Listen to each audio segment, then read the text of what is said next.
Hello, welcome back to my channel. So today this is going to be more of like a video essay where I talk about this book called Crazy Like Us by Ethan Waters. I had to read it this past summer for a class about the DSM-5, and I think it's really insightful, and it talks about the globalization or the Americanization of mental illness, so that should be pretty exciting. And then I'm going to compare it to passages in Girl Interrupted by Susanna Kaysen, and I read this a while ago. I'm not sure how long ago, but it's very interesting, and it's the true story of this woman who was institutionalized during the 1960s, and it's about like mental health and our understanding of mental health in America and whether or not we pathologize certain behaviors because they go against the status quo. And this really talks about that in depth, as well as this book. So let's get started. If I had to summarize today's video, it would be with this quote in the conclusion of this book.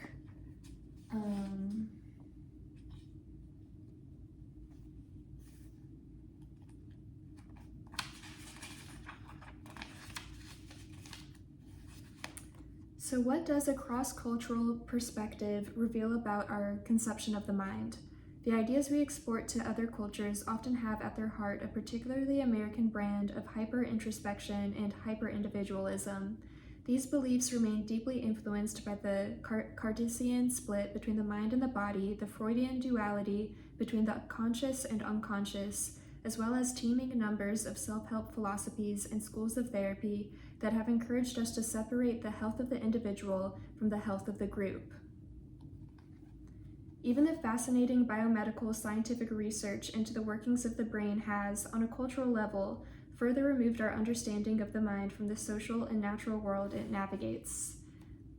What is certain is that in other places in the world, cultural conceptions of the mind remain more intertwined with a variety of religious and cultural beliefs, as well as the ecological and social world.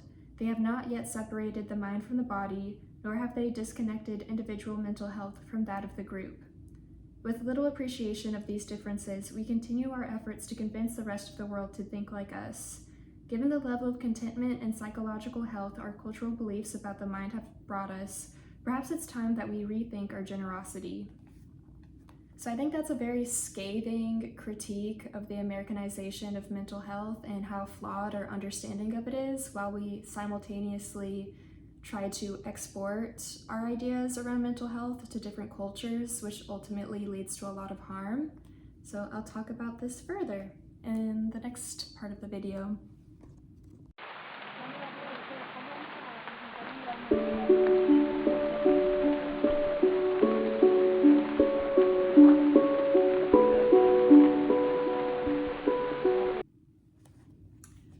So now I'm going to talk about a chapter in Crazy Like Us called The Mega Marketing of Depression in Japan. And it goes to show how the Americanization of mental illness works. So in Japan, for a long time, they have a very strong cultural understanding and appreciation of despair. They don't view it as a pathological trait. When somebody experiences extreme sadness or despair, it's actually a good thing because it shows that they have like cultural sensitivity to social change and upheaval that's going on around them. Whereas in America, if you experience prolonged sadness or despair about something, whether it's divorce or job loss, it's automatically something that's putting you down, that needs to be alleviated and taken away. We never allow ourselves to sit with sadness for too long of a time.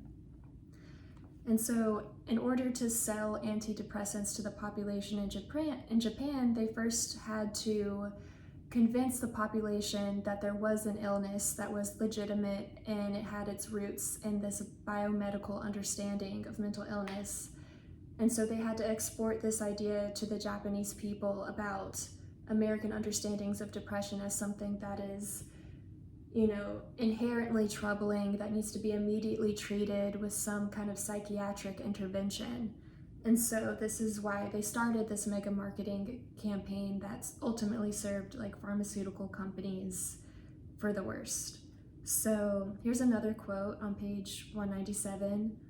Psychiatry itself is part of an international subculture that imposes certain categories on the world that may not fit equally well everywhere, and that never completely captures the illness experience and concerns of patients. So cultural beliefs about depression in the self are malleable and responsive to messages that can be exported from one culture to another. So in other words, one culture can reshape how a population in another culture categorizes a given set of symptoms, replace their explanatory model, and redraw the line demarcating normal behaviors and internal states from those considered pathological. And so these pharmaceutical companies started to understand that they needed to do this huge marketing campaign in order to convince the public that depression was just as legitimate as, say, the common cold. So, however, this didn't work for a while because these ideas regarding a very sensitive, pensive personality type was very highly regarded in Japanese society. And I'll explain that through this quote. So they called it typus melancholicus, and that's a very antiquated term, but basically it's a respected personality style in Japan.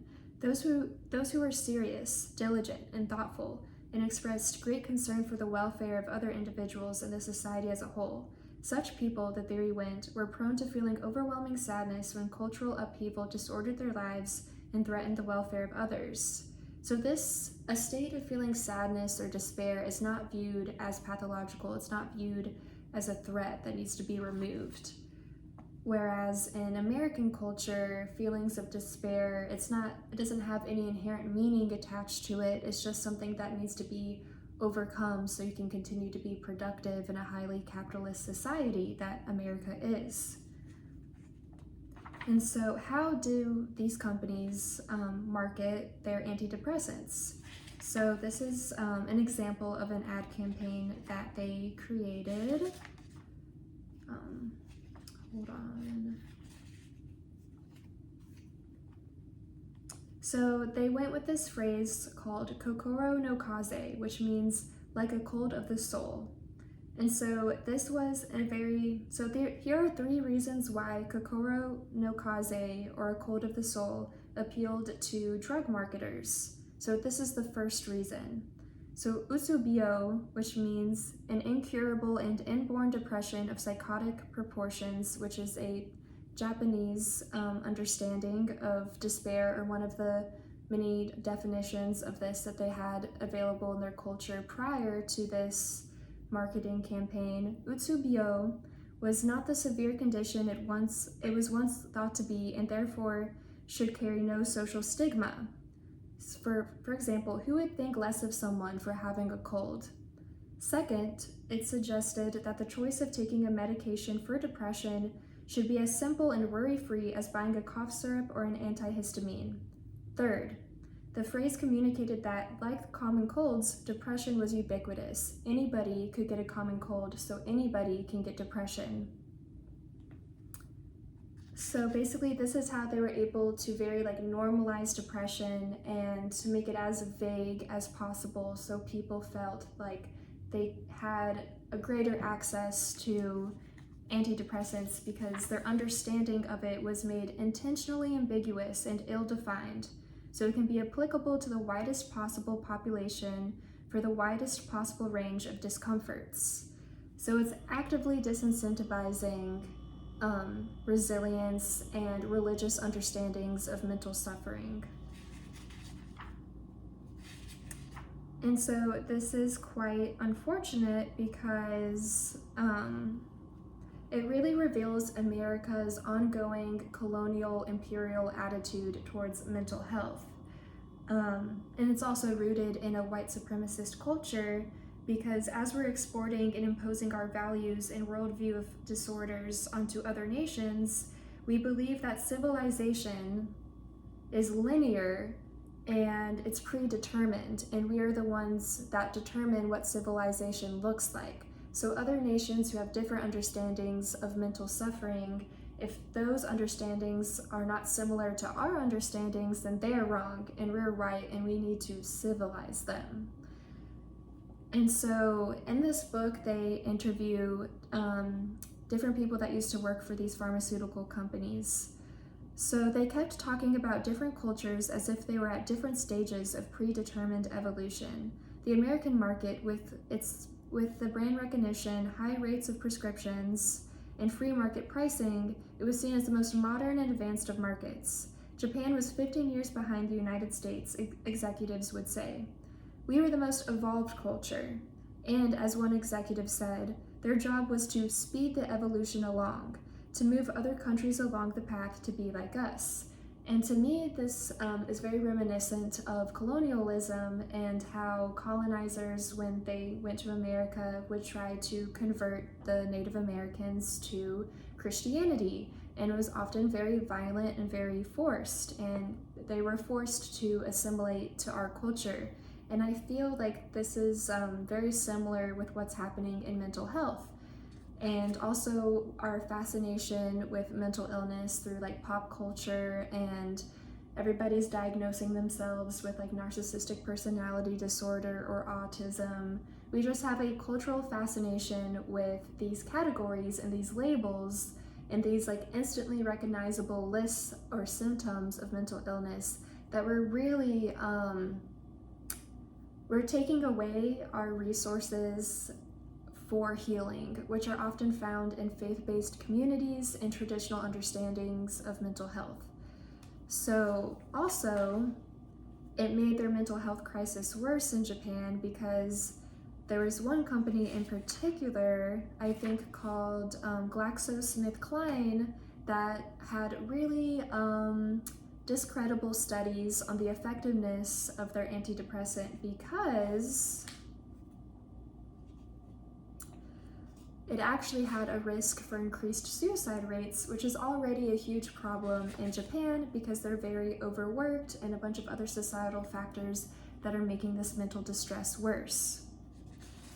So eventually what happened was the drug remains so widely prescribed for patients with depressive symptoms that are transient and relatively mild. The warning about the risk of suicide seemed not to have had much effect against the forces of the mega marketing campaign, which was sponsored by GlaxoSmithKline in the years since 2000. So basically, we have, as Americans and our cultural understanding of mental health and mental illness as it's been exported to different cultures, we're causing harm. We're unintentionally causing harm to those cultures because they have structures in place that assign meaning to our suffering, and by assigning meaning to it, we're able to heal from it, whether it be through religion or a philosophy of some kind, or your community, or just like local healers. We're stripping that away from them, and we're centralizing our expertise, and we're prioritizing our Western understandings of mental illness.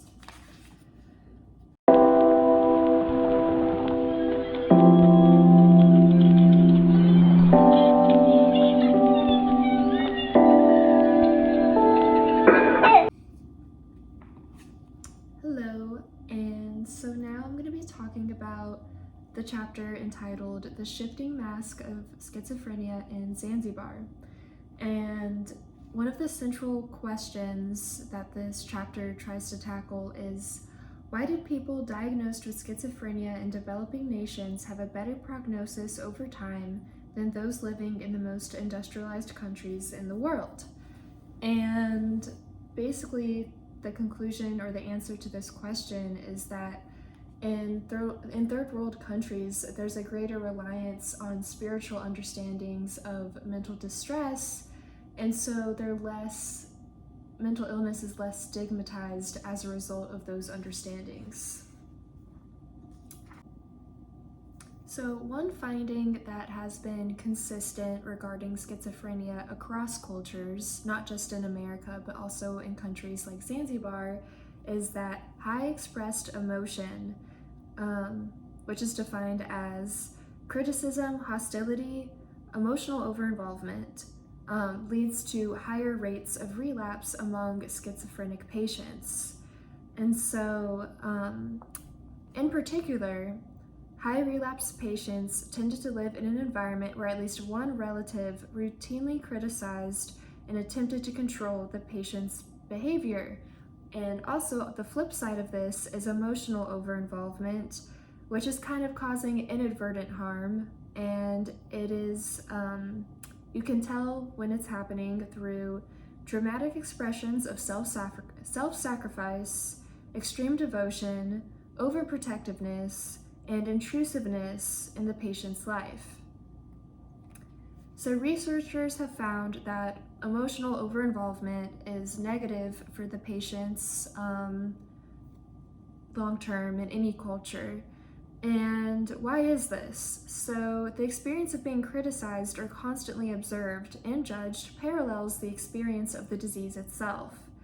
It is not a coincidence, in other words, that one of the central symptoms of schizophrenia is hearing demanding, critical, or disparaging voices. So social stress is a known trigger for psychotic episodes. However, though, with this particular case study in Zanzibar, where they're kind of taking the emotional temperature of the household, they realized that there is a low level of emotional overinvolvement. So the patient or the family member who was diagnosed with schizophrenia actually had a higher chance of recovery and greater stability over time. So also this has to relate to religious beliefs, because this family happened to be Muslim, and according to their belief system, it enabled them to better take care of their family member who was experiencing hallucinations and delusions. For example, the primary caretaker, her name is Amina, she believes that Allah would never put more burdens on a person than he or she could bear. This is also, since I was raised Christian, but I no longer identify with being Christian, there is also a very similar Bible verse and a very similar concept that God would not give us burdens that we cannot bear. And so through this belief, she was able to have the strength to properly take care of her family member without being too emotionally overinvolved. So God's grace awaited those who not only endured suffering, but were grateful for the opportunity to prove their ability to endure it. So that's why she had this really great, remarkable ability to take care of her loved one. And so also why there was less of a social stigma towards this person is because it was viewed as a spiritual attack, or something called a jinn. So these spirits that often inhabit living individuals aren't uniformly good or bad, but can cause problems if they are not dealt with in appropriate ways. A spirit handed down from one's ancestors is generally thought to have a protective effect for the person who carries it. Such an entity will cause difficulties only if it is ignored or not properly appeased. So when a spirit possesses someone, he or she often violates the social norms. But because nearly everyone on the island believed in spirit possession and had a personal experience with it, the application of the belief to mental illness had the counterintuitive effect of lessening the stigma attached to the behavior of the mentally ill person. So it's actually more healthy and more effective to have these types of spiritual beliefs in a community regarding mental illness, as opposed to the Western understanding of schizophrenia, which is incredibly pessimistic, which is basically they view schizophrenia as a death sentence in many cases. A lot of people associate schizophrenia with like homelessness or houselessness, and people tend to view schizophrenia in the United States as an incurable mental health condition, and it's the worst mental disorder one could have. And so with that level of stigma and with that level of pessimism, it really makes chances of recovery worse. Also, Americans' tendencies to have high levels of EE, or emotional overinvolvement, is because of our internalized understanding of a locus of control. So, in the United States, an internal-based locus of control reflects an approach to the world that is active, resourceful, and that emphasizes personal accountability. Thus, far from high criticism reflecting something negative about the family members of patients with schizophrenia, high criticism, and hence high EE, was associated with a characteristic that is widely regarded as positive. This is a highly American understanding of mental illness, and hence why we're so afraid of people with schizophrenia, because it terrifies us that our internal locus of control could possibly become decentered, and that our psyche is a lot more malleable and impressionable to outside influences than we would like to believe for ourselves, because loss of control is one of the scariest things that could happen. So it prevents you from functioning in society, from holding down a job, so on and so forth. So I think this is one of the most important quotes from this chapter. Because our culture so highly values self-control and control of circumstances, we become abject when contemplating mentation that seems more changeable, less restrained, and less controllable, more open to outside influence than we imagine our own to be. And so with the shifting mask of schizophrenia in Zanzibar, I would also like to note that the family member who was struggling with schizophrenia, their symptoms would become worse during periods of political strife and family conflict. And I think this is also a common theme regarding mental illness, also with what I previously talked about in Japan, is that during political tumultuous times, there tends to be higher rates of mental distress, which is expressed in different ways. And so I'm going to tie this back into Girl Interrupted and why I think our individualized focus on mental health really distracts us from the larger systemic issues that contribute to mental illness.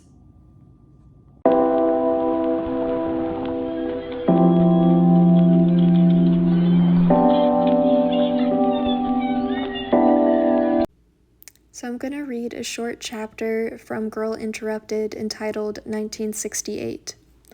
The world didn't stop because we weren't in it anymore, far from it. Night after night, tiny bodies fell to the ground on our TV screen. Black people, young people, Vietnamese people, poor people, some dead, some only bashed up for the moment. There were always more of them to replace the fallen and join them the next night. Then came the period when people we knew, not knew personally, but knew of, started falling to the ground. Martin Luther King, Robert Kennedy. Was that more alarming? Lisa said it was natural. They gotta kill them, she explained. Otherwise, it'll never settle down. But it didn't seem to be settling down. People were doing the kinds of things we had fantasies of doing. Taking over universities and abolishing classes. Making houses out of cardboard boxes and putting them in people's way. Sticking their tongues out at policemen. We'd cheer them on, those little people on our TV screen, who shrank as their numbers increased until they were just a mass of dots taking over universities and sticking their tiny tongues out. We thought eventually they'd get around to liberating us too. Right on, we'd yell at them. Fantasies don't include repercussions. We were safe in our expensive, well-appointed hospital, locked up with our rages and rebellions. Easy for us to say right on. The worst we got was an afternoon in seclusion. Usually all we got was a smile, a shake of the head, a note on our charts, identification with protest movement.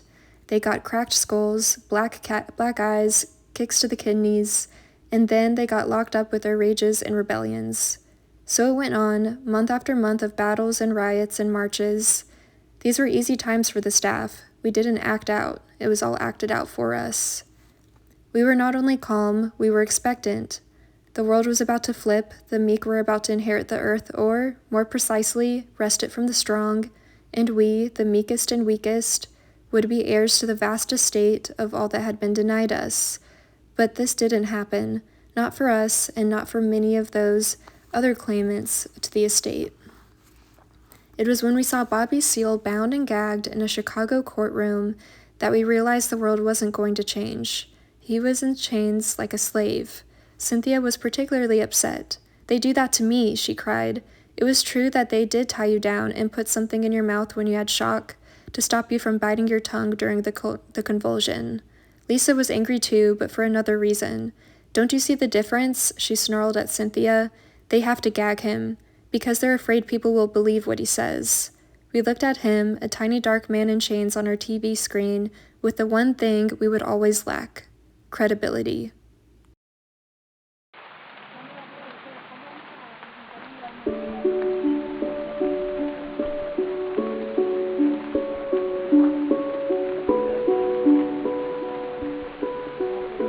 So, in this memoir of her 2-year hospitalization for a mental illness that I think it was BPD that she was diagnosed with in the latter end of the 1960s, but in the latter end of the 1960s, there was a lot of political strife, and there were the protests against the Vietnam War and the counterculture movement and all of these things. And I feel like we can see clear parallels between that time period and now, because we're also like protesting the ongoing genocide that's happening in Palestine, and universities are closing down because of these protests. And I think there's a lot of parallels between the time period we find ourselves now in and what Susanna Kazin was experiencing back in 1968. And so it's very interesting because she's hospitalized basically against her will after having a very brief session with a psychiatrist she's never met before. And the main reason why she's sent to this 2-year hospitalization is because she's involuntarily held at this institution because she is deemed too promiscuous for her upper middle class white family in the 1960s. So a woman who owns her sexuality is a threat to the nuclear family and to the heteronormative social structure. Therefore, her behavior is labeled as pathological and abnormal because it violates social norms and it challenges the status quo. She is only allowed to leave this institution when she agrees to be married to a well-to-do, respectable man. And so it really goes to show the misogyny and sexism in this time that Susanna Kazin has had to endure. And also, a fun fact, another famous patient at this hospital was Sylvia Plath, who is known for her poetry and for writing The Bell Jar and is a great feminist author. And so there's a lot of parallels here where we're institutionalizing and we're pathologizing marginalized people whose ways of being are different from our own, and they challenge the dominant culture and they challenge traditional gender roles. And so I want to go back to the topic of how mental illness and the categories of mental illness that we find in the DSM-5, they are not biological, they don't transcend time, they're not cross-cultural, they are extremely American, and they're changing like throughout time and throughout culture. For example, hysteria was very prominent in the early 20th century, and now hysteria cases have essentially died out and have been replaced with the overabundance of anorexia and girls suffering from eating disorders. And so I would like to read a short quote from Crazy Like Us that shows how mental illness comes to be. It is not a universal biomedical fixed thing. It is subject to change over time due to cultural influences. So when someone unconsciously latches onto a behavior in the symptom pool, he or she is doing so for a very specific reason. The person is taking troubling emotions and internal conflicts that are often indistinct or frustratingly beyond expression and distilling them into a symptom or behavior that is culturally recognized as a signal of suffering. Also, there's another term for this called illness negotiation, which takes place between the practitioner and their client. So basically together, those two people shape each other's perceptions of the behavior. In this negotiation, the doctor would provide scientific validation for that symptom and that it was indeed indicative of a legitimate disease category, and new patients would increase the attention focused on the new symptom in the professional and popular press, creating a feedback loop that further established the legitimacy of the new symptom. And so, with that being said, I don't mean to discredit people with mental illness. Their mental suffering is very, very real, but they internalize on a subconscious level all of these external indicators of suffering. And so they, on a subconscious level, start to display these symptoms to signal out to the world that, hey, I'm suffering, I'm not doing well. And so this leads me back to my thing. Are categorizations of mental illness useful? Is pop psychology very useful, or is it more harmful? And I think that's why it's so dangerous, because of this feedback loop. If you go on Instagram or social media of any kind and you say, oh, these are common characteristics or common autistic traits, and you look at these traits and you think to yourself, wow, I have a lot of those traits. I am really sensitive to different types of noises and different types of external stimuli. Maybe I'm autistic, or oh, I'm very socially awkward. I have a hard time reading social cues. I must be autistic. And so with this plethora of information available regarding autism, people look at that and they internalize these symptoms as signs of a legitimate disorder, and then if they self-diagnose, it becomes a self-fulfilling prophecy where they start to exhibit more of these autistic traits or behaviors, and it becomes very problematic, and it's not useful or helpful to people who are legitimately diagnosed with this disorder. And it really trivializes the suffering that autistic people go through. And with that being said, I think the power of self-knowledge is invaluable, and you know who you are. Nobody else can tell you who you are, and labels, more often than not, serve outsiders instead of serving ourselves. And so now I would like to talk about an article I had to read recently about pre-traumatic stress syndrome, and this is a new possible categorization or mental illness that could be added to the DSM-5. It's like PTSD, but instead of having flashbacks to a traumatic event, you're having flash forwards of a traumatic event due to the anticipatory fears of climate change and the imminent doom related to our current climate crisis. And so do we need, though, another category for a mental illness that basically describes a perfectly human reaction to an inhumane world? And so why do we even need this another categorization? And so I just really want to emphasize in this video, in conclusion, the constantly evolving nature of the ways in which mental anguish is being expressed over time and across cultures, and that we should respect the healing modalities of different cultures and not try to impose our own understandings and treatments for mental suffering. And I think a really beautiful comparison or metaphor that this book uses is comparing the variety of mental suffering that's out there to biodiversity in a rainforest. Would you want to mow it all down and turn it into a basic suburban lawn, or would you rather see the varieties of mental conditions flourish and have people respect their own ways of treating these specific conditions?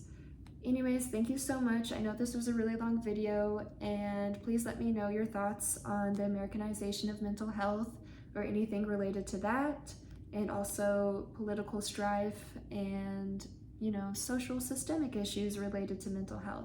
Thank you so much for watching.